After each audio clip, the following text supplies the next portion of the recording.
Anta guys, nako karon sa kusina kay nagaluto ko ang gibantayan.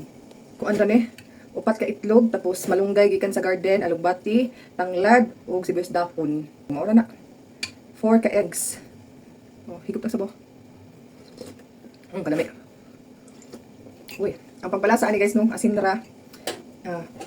White pepper kay wala na may black pepper and then cayenne pepper. So bisan gani asin ra, pwede na kaayo.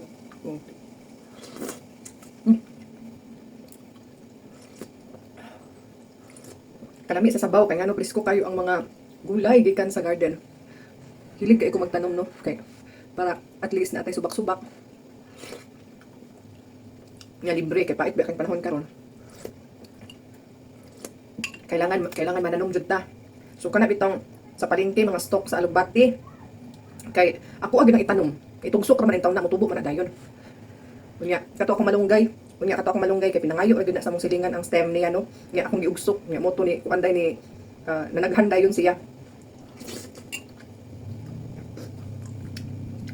Pati akong sibuyas dahon utang lagikan punas palengke kaya pinalit na to. Nya gitugsok ra nang gyapon ako dai. Siyempre akong gialagaan, gibis-bisan. So, dami kayong gulay guys. Sa panahon karon mahal na kayo palitunon, kailangan madiskarte gyud ta ninyo. Kailangan ang inahan, diskarte gyud. Ug wa tay kwarta pwede magitlog-itlog ra ayo pag arte-arte diha. Bahalag balik-balik. Ang importante mabusog. Ang importante ang gikaon masustansya. Kapalit mga junk foods. Nga astang mahala nya. Dali ra kay mahurot nya makadaot pagid sa imong lawas. Palit sige mga kag inom juice. Sige mga kag palit og soft drinks. O kanang soft drinks ipalit pa na nimo itlog, inabusog na ka. Kanang junk foods ipalit pa na nimo duha ka itlog. Ya pangay ka mo sa silingan di ba busog na ka. Ang tayo. Bahala wala mo dakong lugar bitaw basta naa lang mo kaang og yuta. Fights na na.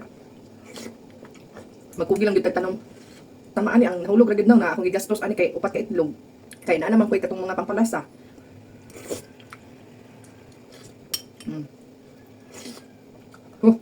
Sa low carb, sa gula kay kanon dali ra ka mabusog.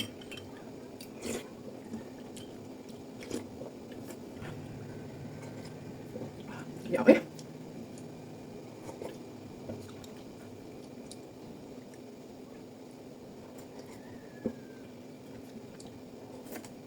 Basta sinabawan, di jud ko maumay bisan pagkamintis itlog ang sagol.